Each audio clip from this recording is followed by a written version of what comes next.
Hi, this is Dr. Meghna Gopal Reddy, Founder Director, Sri Meghna Shikshana Samstha, Mentor, AP Civil Services.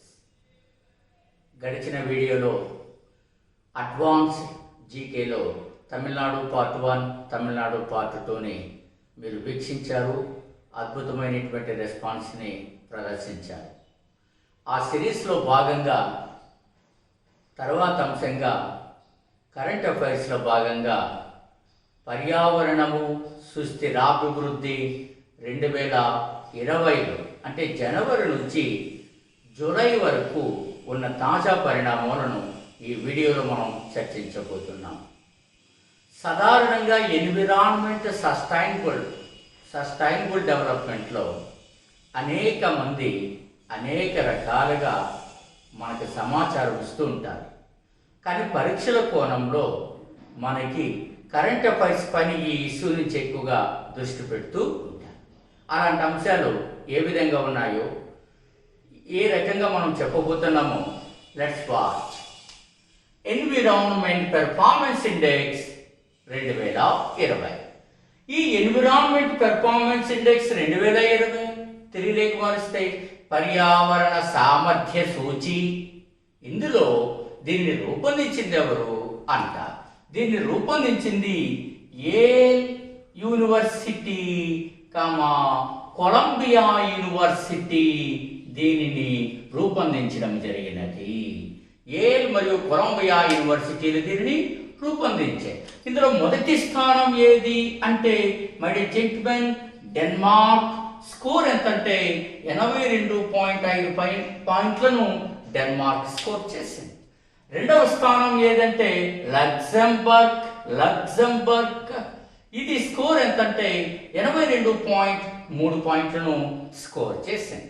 మూడవ స్థానం ఏది అంటే Switzerland 81.5 పాయింట్లను score చేసింది. ఇక మన వేద భూమి కర్మభూమి అప్పుడు బిలవుడ్ ఇండియా ర్యాంక్ 168. మరి చెప్పకండి 168 పాయింట్లు చూడండి. కేవలం 27.6 పాయింట్స్. కేవలం పాయింట్స్ ఎంత 27.6 పాయింట్లు. సో నెక్స్ట్ టాపిక్ భూటాన్తో పర్యావరణ ఒప్పందం జూన్ 3, 2020. భూటాన్ నమ్మదగిన ఏకైక మిత్ర దేశం భారతదేశానికి ప్రస్తుత పరిస్థితుల్లో. నేపాల్ మన చేతుల నుంచి చేజారిపోతుంది, శ్రీలంక చేజారిపోతుంది, మయన్మార్ చేజారిపోతుంది, ఆఫ్ఘనిస్తాన్ కూడా అటు ఇటుగా ఉంది. సో భారతదేశ విదేశాంగ విధానం కొంత స్ట్రెయిన్కు గురవుతుందని చెప్పచ్చు. సో టాపిక్లోకి వస్తే భూటాన్తో పర్యావరణ ఒప్పందం. సార్ 2013లో భూటాన్తో పర్యావరణ ఒప్పందాన్ని భారతదేశం కుదుర్చుకుంది. 2016లో దాని యొక్క గడువు ముగిసింది. ఈ గడువు ఎప్పుడైతే ముగిసిందో తిరిగి ఇప్పుడు మనకి 10 సంవత్సరాలు ఈ ఒప్పంద గడువును పెంచుతూ 2020లో భూటాన్ మరియు భారతదేశాల మధ్య జూన్ 3న ఈ ఒప్పందం కుదిరింది. భూటాన్ అనగానే మీకు తెలుసు ల్యాండ్ ఆఫ్ థండర్ బోల్ట్ అంటారు.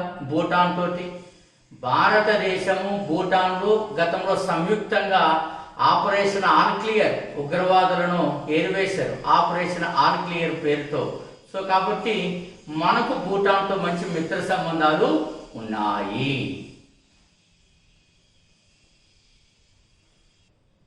సో నెక్స్ట్ టాపిక్ ఒరిడా. ఇది పర్యావరణము సుస్థిరాభివృద్ధి కరెంట్ అఫైర్స్లో చాలా ముఖ్యమైన టాపిక్. ఒరిడా అంటే చూడండి, Odisha renewable energy development agency. ఈ సంస్థని ఒడిశా రాష్ట్ర ప్రభుత్వం ఏర్పాటు చేసింది. దీని ద్వారా ఒడిశాలో ఉన్నటువంటి కోనార్క్ సూర్య దేవాలయానికి మరియు కోనార్క్ నగరానికి సౌరశక్తిని అందిస్తారు. సౌరశక్తి ద్వారా ఆ పట్టణాన్ని సౌర నగరిగా మార్చబోతున్నారు. సో కోనార్క్ సూర్య దేవాలయానికి సౌరశక్తిని అందిస్తారు. సో ఈ యొక్క ప్రాజెక్ట్ ద్వారా అలాగే కోనార్క్ నగరాన్ని సౌర నగరిగా, సౌరపురిగా మార్చబోతున్నారు. సార్ కోనార్క్ సూర్య దేవాలయము అన్నప్పుడు మీరు అద్భుతమైనటువంటి యొక్క ఆలోచన గతంలో చేసి ఉన్నారు.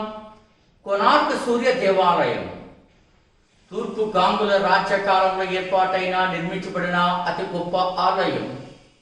కోనార్క్ సూర్య దేవాలయమే భారతదేశంలో రథపు చక్రపు ఆకారంలో నిర్మించబడిన అతిపెద్ద ఆలయం అని అంటారు. దీన్ని బ్లాక్ పగోడా అని అంటారు. యునెస్కో హెరిటేజ్ జాబితాలో కూడా ఇది చోటు చేసుకుంది. కోనార్క్ సూర్య దేవాలయం. అటువంటి కోనార్క్ సూర్య దేవాలయం పైన ఈవేళ మనకు మంచి ఒరిడా పేరుతో ఒడిశా ప్రభుత్వం ఒక సంస్థను ఏర్పాటు చేసి సౌరశక్తిని అందించే ఏర్పాట్లు చేస్తోంది. Next topic, eco sensitive zone గా National Chambal Sanctuary. Gentlemen, National Chambal Sanctuary ఇది మధ్యప్రదేశ్లో ఉన్నది. మార్చి నెలలో కేంద్ర ప్రభుత్వం దీనిని ఎకో సెన్సిటివ్ జోన్ అంటే పర్యావరణ పరంగా సున్నిత ప్రాంతంగా ప్రకటించడం జరిగినది. ఏమిది అంటే నేషనల్ చంబల్ శాంక్చురీ గంగా డాల్ఫిన్లకు ప్రసిద్ధిగాంచింది. It's very important sir. Ganga డాల్ఫిన్లకు ప్రసిద్ధిగాంచింది. గంగా డాల్ఫిన్లు మీకు అందరికీ తెలిసిందే. National aquatic animal Ganga dolphin, very important. National aquatic animal మీకు పరీక్షలో చాలా ఇంపార్టెంట్ అవుతుంది. National aquatic animal Ganga dolphin. అంతేకాకుండా ఇక్కడ ఇంకా మరొక ఆసక్తికరమైన అంశం కూడా ఉంది. గరియాల తాబేళ్లు అత్యంత మనుగడ ప్రమాదాన్ని ఎదుర్కొంటున్నాయి. ఆ గరియాల తాబేళ్లను రక్షించడానికి కూడా నేషనల్ చంబల్ శాంక్చురీని ఎకో సెన్సిటివ్ జోన్ గా ప్రభుత్వం ప్రకటించడం జరిగినది. నేషనల్ చంబల్ శాంక్చురీ ఎక్కడ ఉన్నది? మధ్యప్రదేశ్లో ఉన్నది. మధ్యప్రదేశ్లో ఉన్నది. సో నెక్స్ట్ టాపిక్, ఐక్యరాజ్య సమితి battery report 2020. It's very very very important. ఏ పరీక్షకైనా గ్రూప్ 1 మొదలుకొని ఆర్ఆర్పి వరకు, ఎస్ఐ గారి, జేఎల్డిఎల్ అన్ని పరీక్షలకు ఇది చాలా ఇంపార్టెంట్. ఐక్యరాజ్య సమితి బ్యాటరీ రిపోర్ట్ 2020. ఈ రిపోర్ట్ని రూపొందించిన వారు ఎవరు అన్నది మొట్టమొదట ప్రశ్న అవుతుంది. అప్పుడు మీ ఆన్సర్ ఏమవ్వాలి? చూడండి, ఈ రిపోర్టు రూపకల్పన చేసిన వారిలో ప్రపంచ ఆరోగ్య సంస్థ, వరల్డ్ హెల్త్ ఆర్గనైజేషన్ 1, 2 యూనిసెఫ్ ఐక్యరాజ్య సమితి అనుబంధ సంస్థ మీకు అందరికీ తెలుసు. Next 3 the Lancet. ఇది పోటీ పరీక్షలు చదివే వాళ్ళకి అందరికీ కూడా దీని గురించి అవగాహన ఉంటుంది. ఇది ఒక మెడికల్ జర్నల్. ఈ 3 కలిసి ఐక్యరాజ్య సమితి బ్యాటరీ రిపోర్ట్ 2020 రూపొందించడం జరిగింది. ఇందులో భారతదేశానికి సంబంధించినటువంటి అంశాలు ఏమిటి అంటే, భారతదేశానికి సంబంధించి సస్టైనబుల్ ఇండెక్స్ 2020, సస్టైనబుల్ ఇండెక్స్ 2020లో భారత ర్యాంక్ ఎంత అంటే మీరేమైనా ఊహించగలరా? 77.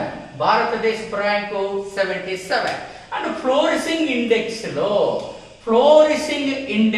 లో భారతదేశపు ర్యాంక్ ఎంత అంటారు. అప్పుడు మీ ఆన్సరు 131 అవ్వాలి సార్. 131. సో పరీక్షలో మరీ చెప్తున్నాను, ఇట్స్ వెరీ ఇంపార్టెంట్. ఐక్యరాజ్య సమితి battery report 2020. So next topic, సుస్థిర అభివృద్ధి పనులు విధించిన Bhutan sustainable development tax. So sustainable development tax విధించినటువంటి దేశం ఏదైనా అడిగే అవకాశం ఉంది. It's very important sir. Bhutan లో ప్రవేశించే పర్యాటకుల పైన సస్టైనబుల్ డెవలప్మెంట్ ట్యాక్స్ విధించాలని భూటాన్ నిర్ణయించడం ప్రపంచ పర్యావరణ రంగానికి కూడా చాలా ముఖ్యమైనది. మీకు తెలిసే ఉంటుంది, పర్యాటకులు అనేక ప్రాంతాలను సందర్శిస్తారు. వారు వాడిన వస్తువులు ఉపయోగం లేనివి ఎక్కడ పడితే అక్కడ విసిరేస్తూ ఉంటారు, రకరకాలుగా వ్యవహరిస్తూ ఉంటారు. వీటన్నింటికి కూడా ఖర్చు ఎక్కడి నుంచి వస్తుంది? తిరిగి వాటిని క్లీన్ చేయడం కానీ సరైన పద్ధతిలో అమర్చడానికి. అందుకనే భూటాన్ సస్టైనబుల్ డెవలప్మెంట్ ట్యాక్స్ అనేటువంటి దాన్ని మనకు విధించడం జరుగుతుంది. ఈ సంవత్సరంలో అంటే 2020లో సో నాకు తెలిసినంత వరకు ఫిబ్రవరి అనుకుంటా అప్పుడు ఈ నిర్ణయం తీసుకోవడం జరిగింది భూటాన్ ప్రభుత్వం. Right. So next topic world most polluted countries 2019. ఇది 2020లో ఫిబ్రవరిలో ఈ నివేదిక వెలువడింది. వరల్డ్ మోస్ట్ పొల్యూటెడ్ కంట్రీస్ 2019 పేరిట నివేదిక వచ్చిన సంవత్సరం. సో నివేదిక వచ్చినటువంటి సంవత్సరం 2020 ఫిబ్రవరిలో ఈ నివేదిక వచ్చింది. ఈ నివేదికలో భారతదేశం 5వ స్థానంలో ఉన్నది. దురదృష్టకరం. 5వ స్థానం అవర్ బిలవ్డ్ ఇండియా జెంటిల్మెన్. 5వ స్థానం ఇండియా. మరి మొదటి స్థానం ఏంటి? అన్ని మన ఉపఖండ దేశాలే. చాలా దారుణం. So Bangladesh, next Pakistan, next Mongolia, next Afghanistan, next ఇంకేముంది? ఇండియా. That's all. ఇండియా ఈ ప్లేస్లోకి వచ్చేసింది. 1, 2, 3, 4 and 5. That's all, gentlemen. Next topic world most polluted cities 2019. So ఇందులో నివేదిక వచ్చినటువంటి సంవత్సరం ఏది? సో నివేదిక వచ్చినటువంటి సంవత్సరం సో మనకి చాలా ఇంపార్టెంట్ అవుతుంది. ఫిబ్రవరి 2020లో నివేదిక వచ్చినది. ఇందులో మొదటి 5 ర్యాంకులోగానే భారత్ నుంచి 2 నగరాలు చోటు చేసుకోవడం దురదృష్టకరం. సో మొదటి ర్యాంక్ గజియాబాద్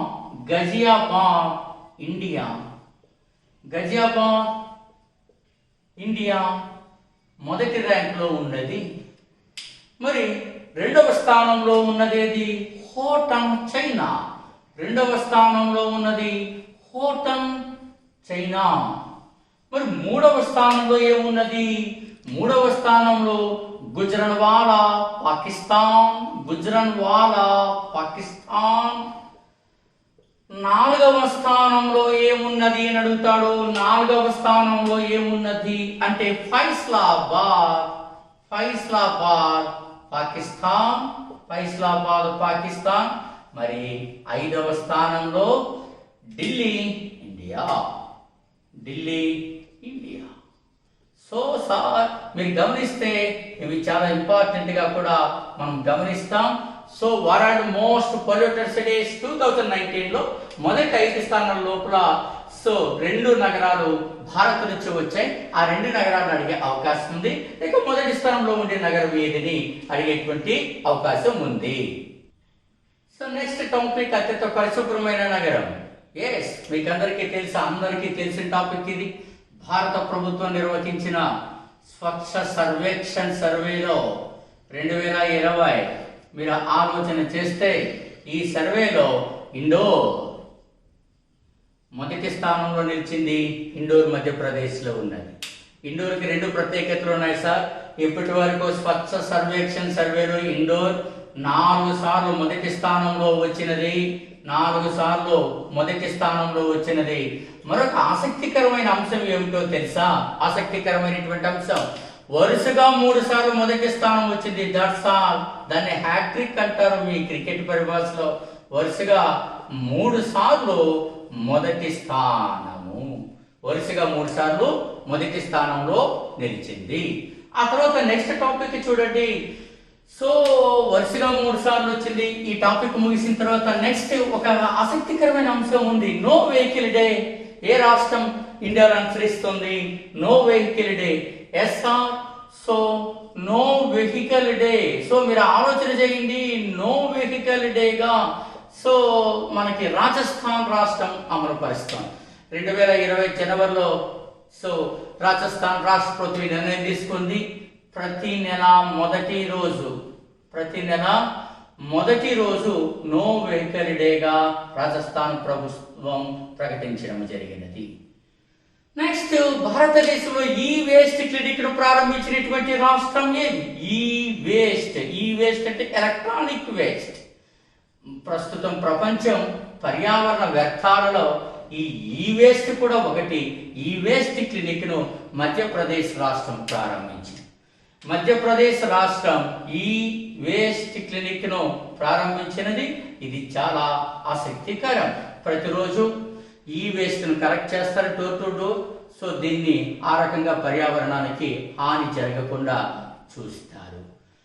సో అభ్యర్థులందరికీ ఒక విన్నపం, పర్యావరణం, సుస్థిరాభివృద్ధి, కరెంట్ అఫైర్స్ జనవరి నుంచి జూలై వరకు వచ్చిన అంశాన్ని వేరి శ్రమకు వచ్చి మీ దృష్టికి తీసుకురావడం జరిగినది. సో అలాగే అడ్వాన్స్డ్ జీకే ఆ సిరీస్ కంటిన్యూ అయింది. తమిళనాడు పార్ట్ 1 పార్ట్ 2 కూడా ముగిశాయి. అందరూ కూడా ఆలోచన చేయండి. ఒక అంశాన్ని మీ దృష్టికి తీసుకొస్తున్నాం. శ్రీ మేఘనా శిక్షణ సంస్థ ఆన్లైన్ టెస్ట్ సిరీస్ ప్రోగ్రాంను నిర్వహిస్తుంది.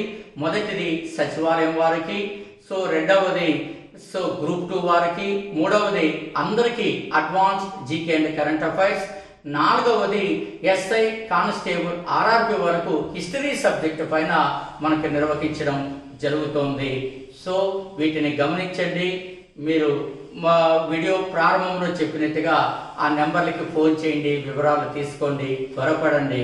28వ తారీఖు కానీ అంతకంటే ముందుగానే ప్రారంభించే అవకాశం ఉంది. రేపు స్పష్టత ఇస్తారు కార్యక్రమాల పైన. So be alert.